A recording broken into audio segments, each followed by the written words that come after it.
Sir आज ना बाबाओं का दौर बड़ा चल रहा है, आपकी बीमारी ठीक कर देंगे। बाबा भी गारंटी दे रहे हैं आज की समस्या खत्म।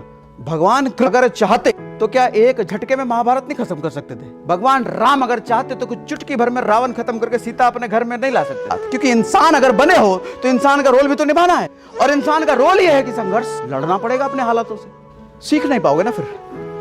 हर समस्या को सिखाने के लिए आती है, हर समस्या कुछ बताने के लिए आती है। देखो आदमी की किस्मत काम करने से नहीं बदलती, मेहनत करने से कुछ नहीं होता।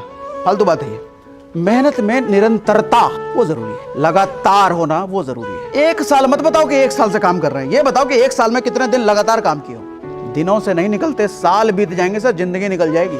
कोई भी बिजनेस, कोई भी काम फेल नहीं होता सर कभी भी। इंसान फेल होते हैं, इंसान कामयाब होता है। तो जिस काम को आप कहते हो कि नहीं चलाना, उस काम को भी कोई आदमी चला रहा होगा। और आज अगर उस काम की वजह से कोई भी बड़ा नहीं है धरती पर, तो कोई ना कोई उसी काम में कल बड़ा बन जाएगा। बर्बाद होना है तो चापलूसों को अपने आसपास रखना शुरू कर दो। ऐसे हालात पैदा करो कि वो लड़े, वही उसके लिए भी अच्छा है और वही उसके राज्य के लिए भी अच्छा है। आज के टाइम में शक्ति है आपकी प्रतिभा का, आप कितने गुणवान हैं उसका दिखावा होता रहना चाहिए। उससे होता क्या है, आपका थोड़ा भौकाल बना रहता है। झुकेगा नहीं साला, सर काट दिए जाओगे अगर ऐसे रहोगे तो। समाज में ऐसा नहीं होता, जहां झुकने का वो झुको। आज हमारा जो समाज है ना सर, मोबाइल और सोशल मीडिया के जमाने में हम बड़े कंफ्यूज चल रहे हैं आज के टाइम में। संघर्ष यही है कि हमें नहीं पता कि हम जो जिसके लिए लड़ रहे हैं वो मिलेगा कब। यही संघर्ष है सर। जिंदगी को जीता वही है जिसने संघर्षों को जिया है। नीरज चोपड़ा की वजह से जेवलिन को जाने, जेवलिन की वजह से नीरज चोपड़ा नहीं। जाकिर खान की वजह से स्टैंड अप कॉमेडियन उठा, स्टैंड अप कॉमेडियन होने की वजह से जाकिर खान नहीं। मैं एक बार केमिस्ट्री में फेल हो गया था, बाबूजी मेरे लेके गए मौलवी के पास। मौलवी ने दिया ताबीज, मैंने पूछा ये ताबीज का है? तो मौलवी ने एकदम तुरंत डांट दिया। आजकल हमारे देश में चाय वालों की बड़ी लाइन लगी हुई है। नहीं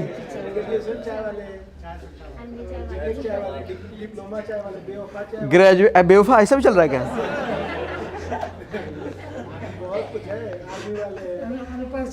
क्या? अच्छा ऐसा भी है सर। एक आदमी ने साबित किया कि चाय करके भी पूरे हिंदुस्तान में नाम कमाया जा सकता है। दुनिया आ गई ना पीछे। दुनिया का काम है अनुकरण करना, दुनिया का काम है फॉलो करना। दुनिया के पास इतना बुद्धि भेजा नहीं है कि काम में माहिर बना जाए। एक आदमी कोई साबित कर दे कि इस काम में बना जा सकता है, दुनिया उसके पीछे चलवाती है। एक और नाम बताऊं, जाकिर खान का नाम जानते हो? हैं? स्टैंड अप कॉमेडियन सर 2012 में बेस्ट स्टैंड अप कॉमेडियन का उसको अवार्ड मिला था 2012 में। 2012 में स्टैंड अप कॉमेडी नाम के यूट्यूब पे आपको ऐसे कॉमेडियन नहीं मिलते होंगे, देखते भी नहीं थे हम लोग। उस टाइम पे लाफ्टर चैलेंज चलता था, राजू श्रीवास्तव वगैरह वो सब आते थे सर। उसको जब मिला ना सबसे बड़ा कॉमेडियन का अवार्ड, यूट्यूब पे लाइन लग गई, stand up comedian, stand up comedian, stand up comedian. आज के टाइम पे बतेरे चैनल हैं, बतेरे स्टैंड अप कॉमेडियन है। फिर से बोल रहा हूं, जगह मैटर नहीं करता, काम मैटर नहीं करता, काम में माहिर बनना मैटर करता है।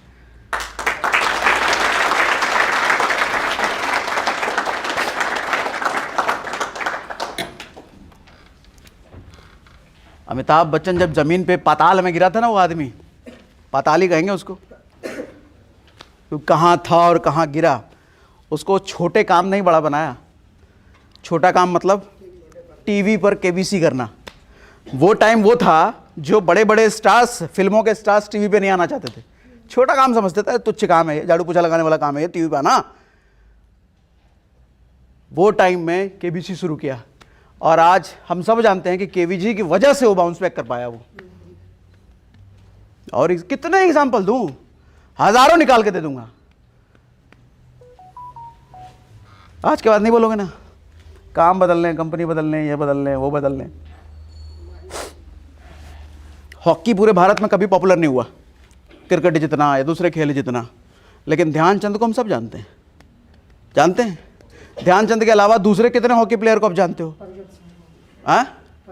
शायद एक आध को जानते होगे कोई कोई, लेकिन ध्यानचंद को तो पूरा देश जानता है सर। हॉकी की वजह से नहीं जानता, वो ध्यानचंद होने की वजह से उसको जानता है, और उसकी वजह से लोग हॉकी को जाने।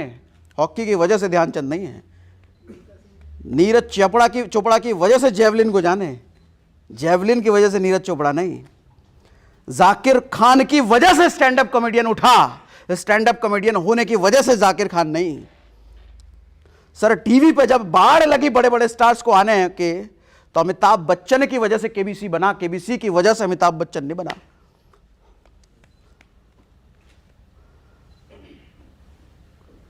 शाहरुख खान का हालांकि देखो मैं फैन वैन नहीं हूं, लेकिन उसका वर्क एथिक्स मुझे बहुत पसंद है।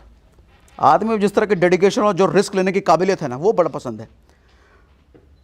जिस टाइम में डर मूवी आई थी ना, उस टाइम पे बड़े बड़े स्टार्स नेगेटिव रोल नहीं करते थे, एक इमेज बना के रखते थे उस टाइम पे कि ये इमेज है भाई, ये हीरो वाली इमेज है, हीरो मतलब मारेंगे मार खाएंगे नहीं, लड़की उड़की लेके चलेंगे, रेप वे वाला सीन नहीं, लड़की भगाने वाला काम गुंडे का, हम बचाने वाला काम हम बचाने वाले हैं। उस टाइम पे सर मेन हीरो का काम विलेन बन करके आना सर अपने करियर के साथ रिस्क था। अगर विलेन वाली इमेज, उस आदमी ने ये नहीं सोचा कि विलेन वाली इमेज बन गई तो मेरे हीरो का करियर खराब हो जाएगा। कोई भी बिजनेस, कोई भी काम फेल नहीं होता सर, कभी भी इंसान फेल होते हैं, इंसान कामयाब होता है। ये वाला बिजनेस नहीं चला, वो वाला बिजनेस नहीं चला, वो वाला काम नहीं चला, झूठ है। वो आदमी नहीं चला, क्योंकि जिस काम को आप कहते हो कि नहीं चला ना, उस काम को भी कोई आदमी चला रहा होगा। और आज अगर उस काम की वजह से कोई भी बड़ा नहीं है धरती पर, तो कोई ना कोई उसी काम में कल बड़ा बन जाएगा। तो फेल आपका काम नहीं हुआ, फेल आपका बिजनेस नहीं हुआ, फेल आप हुए। बिजनेस फेल नहीं होता, काम फेल नहीं होता, इंसान फेल होते हैं। अगला लेसन, संघर्ष को जीना सीखो। बड़ी भारी भरकम वर्ड है ये संघर्ष। जब सामने आता है तो किसी को अच्छा नहीं लगता, लेकिन जहां लेक्चर देने की बात आई तो कोई भी लेक्चर दे देगा, जैसे मैं दे रहा हूं। लेकिन सच बात यह है कि इससे बचा भी नहीं जा सकता। जिंदगी को जीता वही है जिसने संघर्षों को जिया है, अदरवाइज फिर जीतने वाले कहाँ। फिर तो आप सिक्योरिटी गार्ड, झाड़ू पोछा, मजदूरी, रिक्शा, ऑटो, ये सब कर लो। आदमी जितना छोटा है ना, जितनी औकात में उसका छोटा है, पैसे में कम है वो, गरीबी जितनी ज्यादा है, समझ लो संघर्ष का लेवल उतना कम है। देखने में लगता है कि रिक्शे वाले की जिंदगी में बहुत संघर्ष है, सर आपसे तो कम ही संघर्ष है उसका। मालूम क्यों? उसका रूटीन फिक्स है, डेली निकलना है, डेली काम करना है। सर संघर्ष तब बढ़ता है जब यह पता ना हो कि आज जब मैं नौकरी पर जा रहा हूं तो शाम को जब मैं नौकरी से आऊंगा तो मेरी नौकरी रहेगी या नहीं रहेगी। आज अगर मैं घर से निकल रहा हूं सेल के लिए, तो अगर मुझे दिन भर में कोई भी सेल ना हुआ तो मुझे इंसेंटिव आज का मिलेगा कि नहीं मिलेगा। आज अगर मैंने बिजनेस कुछ शुरू किया है तो इस महीने मेरी एम्प्लॉय की सैलरी मैं दे पाऊंगा कि नहीं दे पाऊंगा, यह संघर्ष है। ये जो मेरा मुसीबत का समय चल रहा है कि कितने सालों तक ये मुसीबत का समय चलेगा मुझे ये नहीं पता, यह संघर्ष है। उसको तो पता है रोज का, जिसको पता है उसको संघर्ष थोड़ी कहोगे। आपको अगर आज ये पता चल जाए कि अगले 6 महीने में करोड़पति पक्का, डन, डील डन, सर आप खुद कहोगे कि 24 के 24 घंटा मेहनत करवा ले, करूंगा। लेकिन अगर यह तय है कि 6 महीने बाद करोड़पति ना, फिर संघर्ष तो गायब हो गया ना। संघर्ष तो तभी है जब पता नहीं हो कि कब कामयाब होंगे। संघर्ष यही है कि हमें नहीं पता कि हम जो जिसके लिए लड़ रहे हैं वो मिलेगा कब, यही संघर्ष है सर। संघर्ष शारीरिक मेहनत या मानसिक मेहनत, बहुत पढ़ना लिखना, बहुत दौड़ भाग करना, ये नहीं है। संघर्ष यह है कि हमें नहीं पता कि कब मैं कामयाब होऊंगा और किए जा रहा हूं, किए जा रहा हूं, किए जा रहा हूं।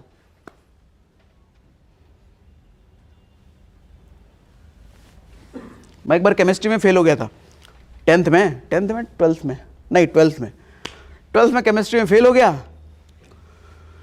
तो बाबूजी मेरे लेके गए मौलवी के पास, मौलवी ने दिया ताबीज। मैंने पूछा ये ताबीज काहे को? तो मौलवी ने एकदम तुरंत डांट दिया, सवाल नहीं करते। बाबूजी मेरे चुप चुप चुप चुप। तो बाद में मेरे बाबूजी से पूछा ये ताबीज काहे को? बोला अब बेटा जो पूरे साल पढ़ोगे ना सीधा दिमाग में पहुंचेगा वो। मैंने कहा फिर तो च्यवनप्राश भरा होगा ताबीज में।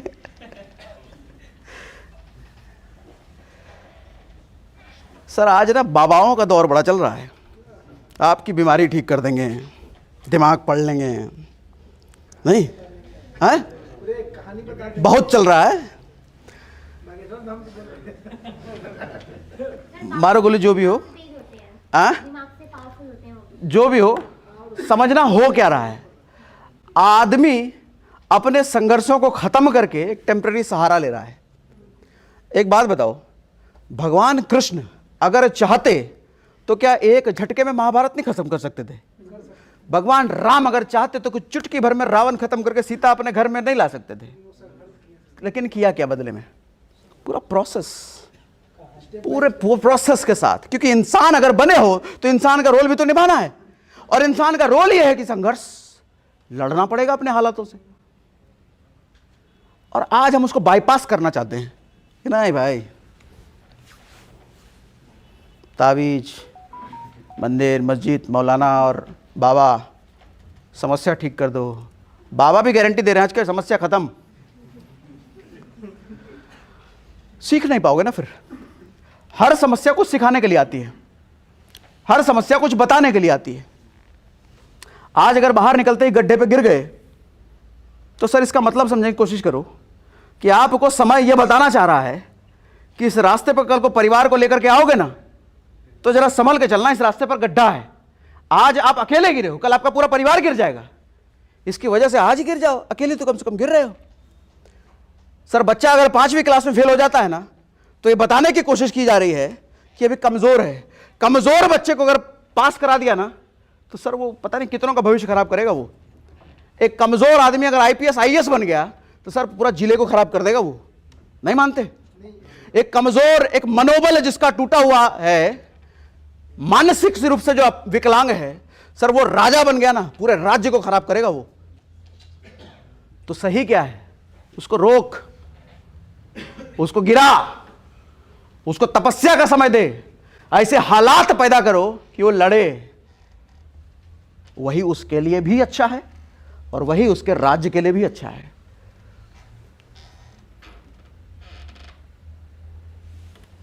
अग्री कर रहे हो मेरी बात से? चैट पे लिख के बताओ अग्री।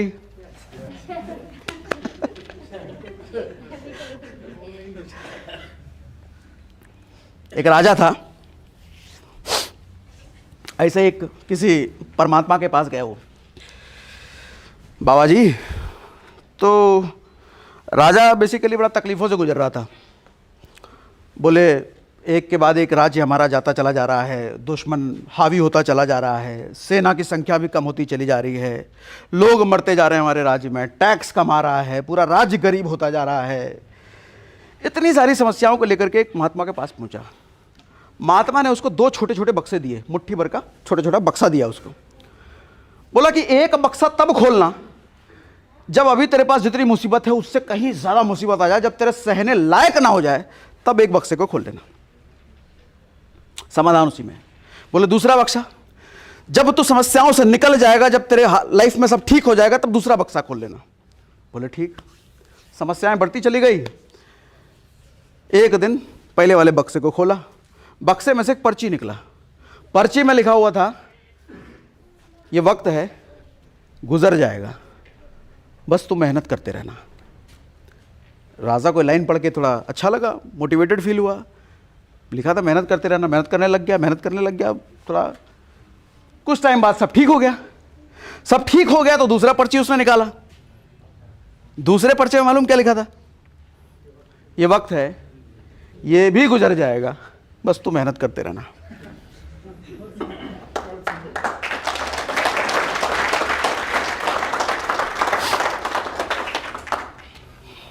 कुछ ना होगा, बाबाओं के पास तावीज, मौलवी और अपने हिस्से का दिया। अपने हिस्से की मेहनत तो खुद ही करनी पड़ेगी सर। सर आप तावीज से फिर पास हुए या पढ़ करके? देखो अगली बार पास तो हो गए थे। फोकस्ड हो गए? हैं? फोकस्ड हो गए? है?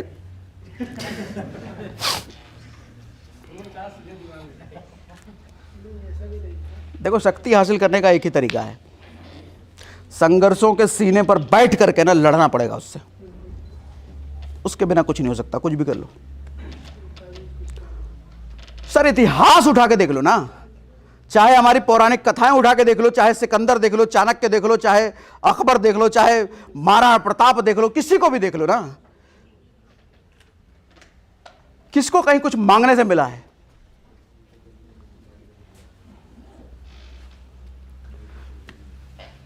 मैं आपसे पूछता हूं, दो टाइप का आपको अगर पौधा मिले, एक पौधे को कहा जाए घर के गमले में लगाओ, दूसरे पौधे को जंगल में छोड़ाओ, क्या लगता है कौन पौधा जिंदा बचेगा? सर 6 महीने बाद जब आंधी आएगी, जब तूफान आएगा ना, घर के गमले वाला लेट जाएगा, 4 चितांग हो जाएगा वो। जंगल में जाकर के चेक करना, वो भारी भरकम चट्टानों से भी लड़ने के लिए तैयार होगा, एकदम अड़िग खड़ा होगा वो।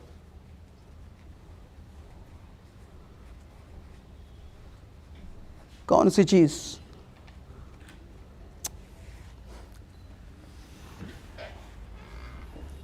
अगला लेसन, आज के ज़माने में आदमी को कैसा होना चाहिए, ये समझने की कोशिश करना बड़ा ध्यान से।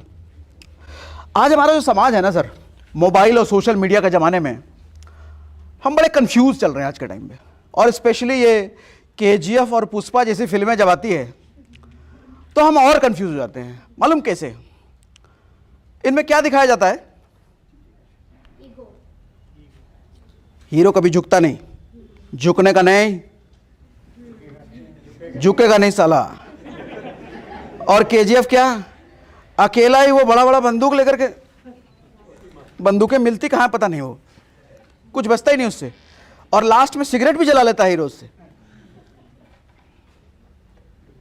पूरा देश लगा पड़ा है, कोई पकड़ ही नहीं पा रहा। याददाश्त तेज हो गई आपकी। उसकी वजह से हम कंफ्यूज क्यों हैं मालूम? सर हमें फिल्में सिखाती है कि झुकने का नहीं, अड़ के रहने का। सर काट दिए जाओगे अगर ऐसे रहोगे तो। समाज में ऐसा नहीं होता। जहाँ झुकने का वो झुको, जहाँ भागने का भागो, जहाँ तलवे चाटने की जरूरत पड़ी वहाँ भी चाटो। सर जरूरी है, आए कंफ्यूज ना हो ना। अभी एक फिल्म आई थी, वेब सीरीज, वो बिहार में एक कहानी पर बेस्ड थी, क्या नाम था यार, खाकी। खाकी में आशुतोष राणा का रोल अगर आप ऑब्जर्व करो, वो ऐसा ही तो था। अपने सीनियर को देखते ही, अरे सर कैसे हैं, भाभी जी कैसे, बच्चे कैसे, जरूरत पड़े तो बताइएगा, घर में हलवा छोड़ के आएंगे, मेरे घर में कल हलवा बना है। और जूनियर के सामने कैसे, हम ही हैं तुम्हारे बॉस, बैठो। जब जहां जरूरत जैसा आदमी वहां वैसा। सर यही आदमी बढ़ता है। अच्छा मैं कुछ नया ज्ञान नहीं दे रहा, आप कृष्ण से सीख लो। काल लेवन एक राक्षस हुआ करता था। काल लेवन कृष्ण के पीछे पड़ा हुआ था। उस चक्कर में कृष्ण की बहन कौन थी, सुभद्रा, सुभद्रा को उठाने के लिए आ गया। अर्जुन भी था उसके साथ। तो अर्जुन मारे जा रहा काल लेवन को, काल लेवन कुछ हो रहा, तीर मारा, गर्दन कट के अलग काल लेवन का, लेकिन फिर जिंदा हो जाए। कृष्ण आए पीछे से, काल लेवन ने देखा कृष्ण आ गया, अब तुझे नहीं जोड़ूंगा। अच्छा जनता को देखने में क्या लगेगा, अब कृष्ण क्या करेंगे, अब क्या करेंगे, खेल खत्म कर देंगे, चक्कर निकाल, कुछ नहीं किया, भाग गए, भाग गए। और अर्जुन ने जब देखा कृष्ण भाग रहे हैं, अच्छा पहली मुलाकात थी कृष्ण से अर्जुन की उस वक्त, उससे पहले मिले नहीं थे। और सुभद्रा ने बड़ी तारीफ कर रखी थी, मेरे भाई ऐसे, मेरे भाई वैसे, मेरे भाई वैसे। तो अर्जुन कह रहा है, ये भाई तुम्हारा भगोड़ा, अरे तो भाग गया ये। भाग के जा करके पीछे कालेवन दौड़े जा रहा, कृष्ण आगे आगे, कालेवन पीछे पीछे। अर्जुन ये सब देख रहा कि भाई सुभद्रा भी कंफ्यूज होकर रहा है। जा करके गुफा में छुप गए कृष्ण, कालेवन भी पीछे पीछे पहुंचा। गुफा में एक ऋषि सो रहा था। दरअसल ऋषि को यह वरदान था, आशीर्वाद था बेसिकली, बहुत युद्ध लड़ा था वो। तो युद्ध लड़ करके भगवान से वरदान मांगा था कि मैं लंबे समय के लिए सोने जा रहा हूँ, मुझे कोई डिस्टर्ब ना करे, और जो भी डिस्टर्ब करने आएगा मेरे गर्मी से, मेरे तप की गर्मी से वो मर जाए, ऐसा मुझे आशीर्वाद दे दो। बोले तथास्तु। गए वहाँ पे, कालेवन पहुँचा, चद्दर ओढ़े हुए थे, उसको लगा कृष्ण ये लेट गया मेरे डर से। बोले डरपोक ढोंगी, लेट गया तो छोड़ूंगा नहीं, एक लात मारे खींच करके। उठ गए, उठे तो जैसे आशीर्वाद के अकॉर्डिंग क्या हो गया भाई, खेल खत्म। उसी घटना के बाद कृष्ण को रणछोड़ भी कहते हैं। रण छोड़ करके भाग गए। हम भागने वालों में से नहीं है। गोली मार दिए जाओगे, भागोगे नहीं तो।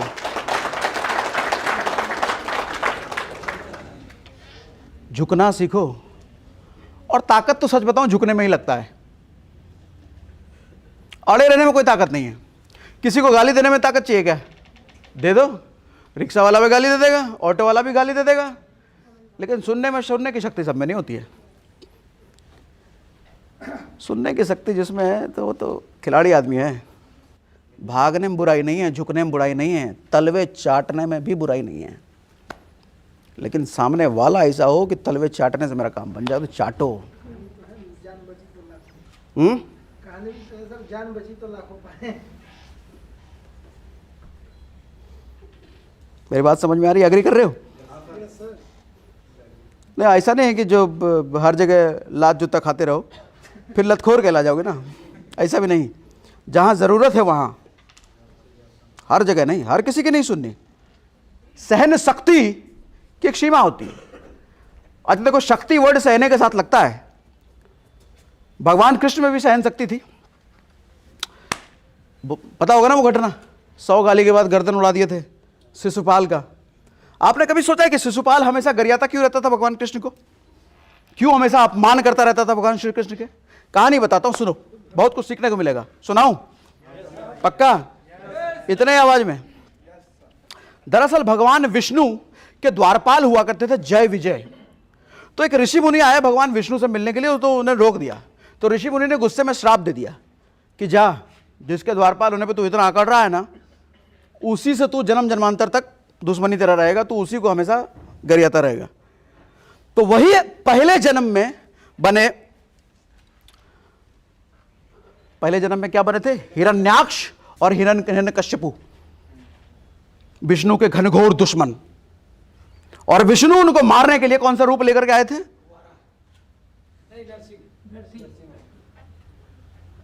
वराह अवतार। दूसरे जन्म में वही बना रावण और कुंभकर्ण। अगेन विष्णु आए, राम के अवतार में मारे, पहले अवतार में वराह अवतार लेकर के मारे, और तीसरे जन्म में वही बना कंस और शिशुपाल। बेसिकली ऊपर से ही तय है कि भाई तुम विष्णु के दुश्मन रहोगे और विष्णु का रूप ही कोई तुमको निपटाएगा। अच्छा, यह मेन कारण नहीं था। मेन कारण यह था कि शिशुपाल जब पैदा हुआ था ना, तो पैदा होते ही वो गधों की तरह रोता था। गधे जिस तरीके से रोते ना, मियाँ करके चिल्ला करके, उस तरीके से वो रोता था। और जब वो पैदा हुआ था उसके 3 आंख थे और 4 हाथ थे। तो आकाशवाणी हुई थी कि जो भी आदमी, जिस आदमी के गोद में जाए और इसका तीसरा आंख निकल जाए उस गोद में जाते हुए, और बाकी 2 हाथ भी कट जाएं, वही आदमी सोचो इसका वध करेगा।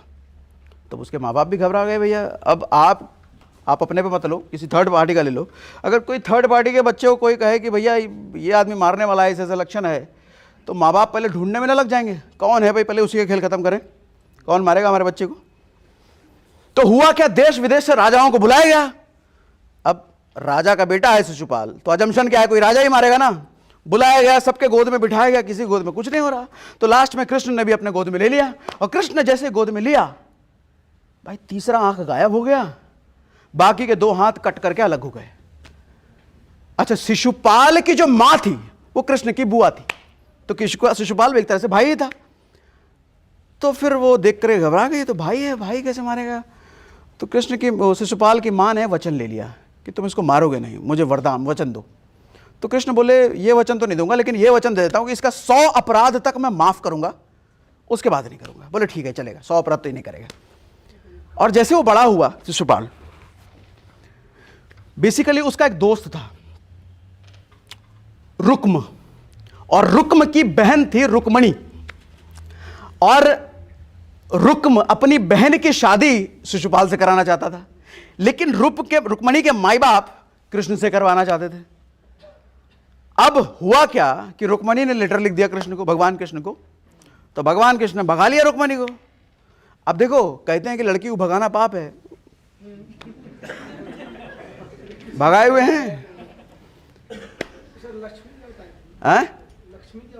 अरे अवतार थी, छोड़ो, सीखो, सीखने लायक क्या चीज है अभी देखो, नहीं ये ट्रेनिंग नहीं है, ये ट्रेनिंग का पार्ट नहीं, गलत हो गया ट्रेनिंग।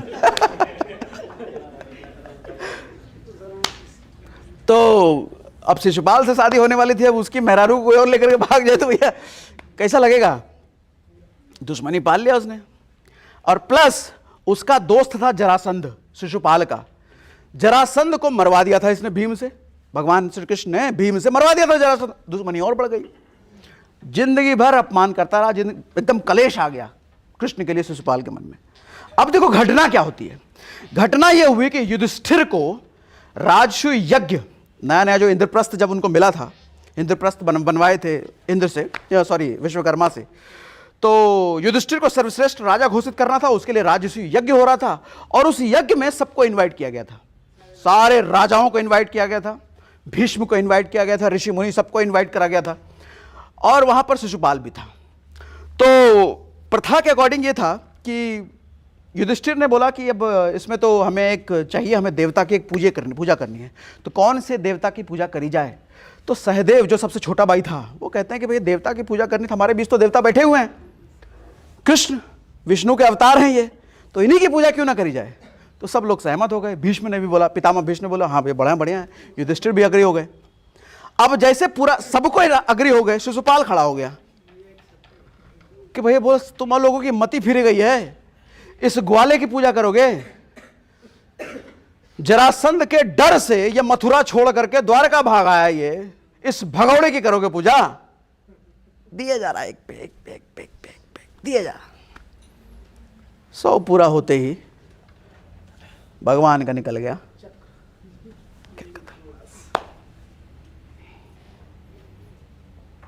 सर सीखने लायक क्या क्या चीजें हैं इसमें? सहने की सीमा, पहले तो सहने की शक्ति चाहिए। जो सहने की शक्ति जिसमें है वही महान है। और सहने की भी एक सीमा होती है। अगर सीमा के बियॉन्ड आप सह रहे हो फिर आपको डरपोक माना जाता है, फिर आपका फायदा उठाया जाता है। ये तो लतखोर आदमी है, चलो। ऐसा भी नहीं सर, ताकत शक्ति का प्रदर्शन उस वक्त जब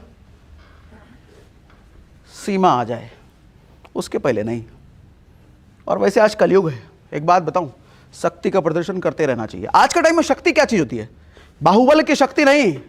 आज के टाइम में शक्ति है आपकी प्रतिभा का। आप कितने गुणवान हैं, आप कितने प्रतिभाशाली हैं, उसका दिखावा होता रहना चाहिए। उससे होता क्या है, आपका थोड़ा भौकाल बना रहता है और इज्जत उज्जत सोसाइटी में, समाज में थोड़ी इज्जत उज्जत बनी रहती है। करना चाहिए, लेकिन इसका मतलब ये नहीं है कि किसी को भी दो थाप मारते चलो। फॉर्च्यूनर ले तो लिए हैं, अब कोई रिक्शे वाला टकरा गया कैसे तड़ा। मैंने सिक्योरिटी गार्ड से लड़ते हुए देखा है फॉर्च्यूनर वाले को, और देखो क्या कितनी मंदबुद्धि वाला आदमी है। कोई मुकाबला है सिक्योरिटी गार्ड का और फॉर्च्यूनर वाले का? तुम तो फिर फॉर्च्यूनर लेकर के उससे भी छोटी सोच रखते हो। अरे उसको अगर 4 बार दिन भर में प्यार से कह देते कोई बात नहीं ठीक है हो जाता है, इतने में वो खुश हो जाता। शक्ति का प्रदर्शन का मतलब ये नहीं होता सर किसी पर जुल्म नहीं करना, किसी की हाय नहीं लेनी, किसी के साथ बुरा नहीं करना। फिर तो ऊपर बैठा है पालनहार विष्णु, उसी को कहते हैं ना पालनहार। ब्रह्मा को कहते हैं रचयिता, विष्णु को कहते हैं पालनहार, और शिव को कहते हैं विनाशक। विनाशक किसका? बुराइयों का विनाशक। तो वो फिर आएगा किसी न किसी रूप में, फिर लगाएगा। आज देखो हम कलयुग में, सतयुग तो है नहीं। सतयुग में क्या होता था, भगवान खुद आकर के दे देते थे सजा। आज के टाइम में भगवान तो नहीं आने वाले ना। आज के टाइम में आपको घेर दिया जाएगा संघर्षों में, आपकी मति भ्रष्ट कर दी जाएगी। अभी जैसे कल परसों का एग्जाम्पल है, मुझे हमारी टीम में कोई दिखा रहे थे मैसेज किसी का कि कोई बहुत बढ़िया लड़का, बहुत बढ़िया काम करने वाला, वो कह रहा हम काम नहीं करेंगे, आप लोगों ने परेशान कर दिया, आप लोग मैं परेशानियों में उलझा हुआ हूँ और मुझे कोई निकाल नहीं रहा, मैं परेशानियों के दलदल में घिरा जा रहा हूँ। और वो जो मुझे मैसेज दिखा रहे थे, हम दोनों बात कर रहे थे आपस में, अरे यार बताओ कितना अच्छा लड़का है ये। अच्छा कहने का मतलब शारीरिक रूप से बलिष्ठ है, बोलना अच्छा आता है, दिखता अच्छा है, किसी को भी इन्फ्लुएंस करने की शक्ति है उसमें, ये सब है। कुमति ही तो कह सकते हैं इसको। इतना होने के बावजूद ये कह रहा है कि मैं परेशानियों में अब कोई परेशानी नहीं है, हम देख पा रहे हैं उसके साथ कोई परेशानी, वो परेशानी लेकर के बैठा है। सर इसी को तो कहते हैं कुमति, इसी को तो कहते हैं कि विनाश काले। आज कलयुग में ऐसे ही सजा मिलता है। आपकी सारी शक्ति होने के बावजूद भी आप उस शक्ति को सर्वनाश करने का व्यवस्था खुद ही कर डालोगे।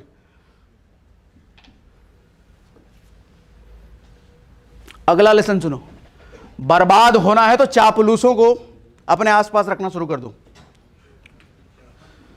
हाँ क्या कह रहे हो? सुनो एक और स्टोरी के माध्यम समझाता हूं। अंगद, अंगद जानते हो ना? ध्यान से सुनिएगा, मजेदार स्टोरी है। लंका में जब पूरी सेना पहुंच गई थी ना, राम लक्ष्मण के साथ सभी, तो भगवान राम ने बोला कि भाई अब पहुंच तो गए हैं, इसको सजा देने से पहले एक काम करते हैं कि रावण तक मैसेज भिजवा दो कि हम लंका आ गए हैं, अपनी गलती का अगर तुमको एहसास हो गया तो माफी मांग लो हमसे और सीता को वापस कर दो, तो हम छोड़ देंगे, नहीं मारेंगे। और लक्ष्मण जैसे ये सुने आग बबूला हो गए। लक्ष्मण तो भैया शेषनाग के रूप, गुस्से में एकदम तमाता में, भैया आप कह रहे हैं भाभी को लेकर और छोड़ दें, ऐसे कैसे? तो लक्ष्मण को समझाए कोई बात, माफ़ कर देना चाहिए। शक्तिशाली लोगों का गहना होता है माफ़ी, क्षमा करना, त्याग करना। बोले कोई नहीं, आया कि माफ़ी मांगत कर देंगे। तो अब बात यह हुई कि किसको दूत बना करके भेजा जाए, और दूत उसको बना करके भेजेंगे जो अपनी बात अच्छे से रखने में सक्षम हो रावण के सामने, और अगर रावण बात न माने तो अपनी ताकत का भी एहसास वहां पे करा के आए। तो सुग्रीव बोले फिर हनुमान जी को भेज देते हैं।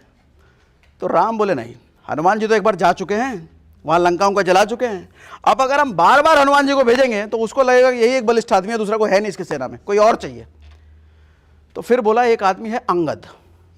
अंगद का कम्युनिकेशन स्किल भी एक नंबर है, बहुत बढ़िया पढ़ाई वढ़ाई करके आया है, सेल्स में क्लोजिंग धुआंधार करता है वो, और बलिष्ठ भी है, उसको भेजते हैं। तो अंगद गए, राज्यसभा चल रही थी रावण की, पहुंचे अंगद। राज्यसभा में जाने से पहले रावण को यह मैसेज पहुंचा दिया गया था कि भैया एक दूत आ रहा है राम की तरफ से जो आपको कुछ मैसेज देना चाहता है। तो जैसे ही अंदर घुसा अंगद, तो रावण कहा बोल बे रावण, वानर क्या बात है, क्यों आया इधर? तो अंगद बोले दूत को पहले तो इस तरीके से बदतमीजी से बात मत करो, और बात करने से पहले दूत का सत्कार किया जाता है, फिर कुर्सी उर्सी पूछो बैठने के लिए, सोफा पर लाओ। तो रावण क्या बोलता है, दूत वो होता है जो किसी राजा के तरफ से आया हो, तुम तो उन जंगलियों की तरफ से आए हो और वानर कहीं के तुम दूत बोल रहे हो, चुपचाप बात बताओ नहीं तो मार के भगाएंगे यहां से। तो अंगद कहते हैं कि तुम्हारी इस बदतमीजी की वजह से जितने तुम्हारे यहां बैठे हैं ना राज्यसभा में, सबका टंगड़ी उंगली तोड़ देंगे हम, लेकिन मेरा मकसद वो नहीं है, मेरा मकसद है प्रभु राम का मैसेज तुम तक पहुंचाना। तो उन्होंने क्या किया, अपनी पूंछ का कुर्सी बना करके उस पर बैठ गया, और वो जो कुर्सी भी जो बनाया रावण के बिल्कुल बराबर में बनाया। और तब कहते हैं, तब रावण ये देख करके समझ गया कि भाई ये तो कुछ गड़बड़ है, शक्तिशाली लग रहा है, तो ज्यादा पंगा लेना ठीक नहीं है। बोले कहां से आए हो तुम, पहले डिटेल में अपने बारे में बताओ, किसके बेटे हो, बाबूजी क्या करते थे, नाम क्या है? तो बताया हमारे बाबूजी बाली, तो और वही बाली जिसने तुमको काख में लेकर के 6 महीने धरती पे घूम गया था वो। तो रावण का अरे वाह, ये तो कोई बड़का ही है। अब रावण का खेल देखो, रावण तुरंत वहां पर प्रलोभन फेंकता है, अपना चाल चलता है, कहता अरे तुम बाली के बेटे हो, बाली तो मेरा दोस्त, बहुत जिगरी था वो तो, अरे तुम तो मेरे बेटे जैसे हो, काहे सब हरकत कर रहे हो, और तुम उसके तरफ से बात करने आए हो जो तुम्हारे बाप को मारा। मेरे पास आओ, हम तुमको तुम्हारा राज्य दिलाएंगे और वहां का राजा बनाएंगे। ये सब छोड़ो नौटंकी बाजी। सर समझना है बात, हमारे मन के साथ ना ऐसा ही होता है, हमारे मन के पास न जाने कितने बार ऐसे प्रलोभन हम खुद ही देते हैं। एक हफ्ते से काम कर रहे हैं, कुछ हो नहीं रहा, छोड़ो अब थोड़ा बदल के देख लेते हैं। 3 महीना हो गया सर, कुछ हो तो रहा नहीं रहा है। सर 1 साल से काम कर रहे हैं, हमारा कुछ हुआ नहीं है। मैं तो ऐसे आदमी से पूछता हूँ 1 साल मत बताओ, ये बताओ 1 साल में कितने दिन, वो भी लगातार कितने दिन। देखो आदमी की किस्मत काम करने से नहीं बदलती, मेहनत करने से कुछ नहीं होता, फालतू बात है ये। मेहनत में निरंतरता वो ज़रूरी है, लगातार होना वो ज़रूरी है। एक साल मत बताओ कि एक साल से काम कर रहे हैं, ये बताओ कि एक साल में कितने दिन लगातार काम किए हो। फिर आदमी सोचने पड़ेगा लगातार तो याद नहीं है, ये वो याद होना चाहिए ना, याद होने लगने लायक वो चीज़ है। सर 10-10 साल आईआईटी की तैयारी कर रहे हैं, मेडिकल की तैयारी, आईएएस आईपीएस की तैयारी किए जा रहे हैं, हमारा हो नहीं रहा। ये बताओ कितने दिन तक लगातार, कितने घंटे, उसका हिसाब नहीं होता। आदमी ना आज के टाइम में मेहनत किए जा रहा है, होने का कुछ नहीं। सर एक बात बताओ, जिम में एक आदमी पहले दिन तो खूब दिया, हफ्ते भर रेस्ट, फिर एक हफ्ते बाद नींद खुलती है, फिर हफ्ते भर रेस्ट, होने का कुछ उसका। सर 10 साल लगेंगे फिर भी बॉडी बनेगी क्या? वैसे बॉडी कितने दिन में बना लेते हैं लोग? 6 महीने, साल भर में बना लेते हैं। उसका 10 साल लग गया, नहीं हुआ। सर फर्क कहां था? ये बात आप अपने आप से पूछ सकते हो। सर जिस काम में अभी तक कामयाब अगर नहीं हुए हो, पूछो कितने साल मत बोलना, कितने दिन मत बोलना। मुझसे मत बोल लो, अपने पड़ोसी से मत बोलो, अपने आप से जवाब दो, कितने दिन लगातार। नतीजे वहां से निकलते हैं, दिनों से नहीं निकलते। साल बीत जाएंगे सर, जिंदगी निकल जाएगी, बॉडी नहीं बनेगी, ना ही कामयाब हो पाओगे। कितने दिन लगातार, कितने घंटे लगातार। अब समझो, हम बात पर वापस आते हैं। कितना बढ़िया प्रलोभन दिया कि भैया राजा बना देंगे, मेरे साइड में आ जाओ, तुम तो मेरे बेटे की तरह हो। इमोशनल भी खेल रहा है, लॉजिकल भी खेल रहा है। इमोशनल क्या, तुम मेरे बेटे की तरह हो, लॉजिकल क्या, राजा बनाएंगे। आपको अगर प्रलोभन दिया जाए, कहाँ अपने भाई भाई के साथ पड़े हो, हमारी पार्टी में आ जाओ, हमारी टीम में आ जाओ, हमारी कंपनी में आ जाओ, सर मिनट नहीं लगेगा सोचने में। चलो हाँ, 6 महीने में गाड़ी, वो भी BMW, तुरंत लो, तुरंत। जिसके साथ थे वो सब भूल जाओगे, कितने दिनों का रिश्ता था, कितने दिनों का प्रेम था, वो भाड़ में गया उस। अंगद कहता है कि भाई जिसकी तरफ से आया हूं ना, वो तीनों लोकों के स्वामी हैं। और मेरे बाबूजी को अगर उसने मारा है ना, तो कुछ कारणों की वजह से मारा है। और मेरे बाबूजी ने मरते वक्त मुझसे वचन लिया है कि ज़िंदगी भर प्रभु राम की सेवा में रहोगे। तो ऐसे आदमी की तरफ से आया हूं मैं, तुम्हारा ही सब नहीं चलेगा मेरे पे। मैं अंगद का कैरेक्टर समझाने का मेरा पर्पस यह है कि अपने मन सर अंगद की तरह होता है, ताकत भरपूर है अंगद की तरह, शक्ति भरपूर है अंगद की तरह, कुछ भी कर सकते हो। लेकिन हम पिघल जाते हैं ना, प्रलोभनों में फंस जाते हैं। उधर संघर्ष कम करना पड़ेगा, मेहनत कम है, चलो कर लेते हैं।